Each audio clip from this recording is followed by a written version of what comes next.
தேசிய வைத்தியசாலையில் தரமற்ற உணவு விநியோகம் இடம்பெறுவதாக ஒரு தகவலை பிரதிப்பணிப்பாளர் வைத்தியர் ருக்ஷான் பெல்லன வெளிப்படுத்தியிருக்கிறார்.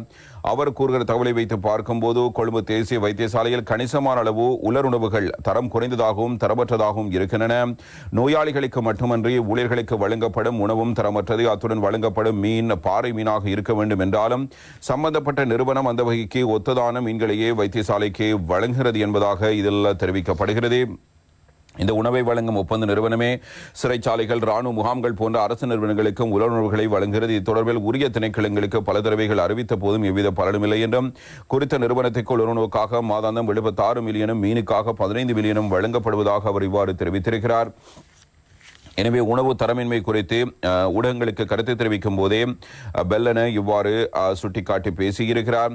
கொழும்பு தேசிய வைத்தியசாலையில் உள்ள நோயாளர்கள் மற்றும் வைத்திய ஊழியர்களுக்கான உணவு சமைப்பதற்காக வழங்கப்படும் உலர் உணவு வகைகளில் கணிசமான அளவு உணவுப் பொருட்கள் உரிய தரத்தில் இல்லை. ஒரு சில உணவுகள் பூஞ்சை தாக்கத்துக்கு உள்ளாகியுள்ளன. சமைப்பதற்காக அழுகும் தரவாயிலுள்ள மரக்கறிகளே அதிக அளவில் வைத்தியசாலைக்கு வழங்கப்படுகின்றன. அத்தோடு வைத்தியசாலையில் வழங்கப்படும் தேநீருக்காக காலாவதியாகும் தரவாயிலுள்ள பால்மா மற்றும் தேயிலை போன்றவற்றை பயன்படுத்துவதாக தெரிய வந்திருக்கிறது. ஒரு சில சமயங்களில் உணவுக்கு பயன்படுத்த தகாத மீன்களை ஒப்பந்ததாரர்கள் வைத்தியசாலை ஊழியர்களின் உணவுக்காக வழங்குகிறார்கள். இவை தொடர்பில் வைத்தியசாலை ஊழியர்கள் பலமுறை உயர் அதிகாரிகளிடம் புகார் அளித்திருக்கிறார்கள். வைத்தியர்களால் இதுபோன்ற சிக்கல்களுக்கு தீர்வு காண முடியாது.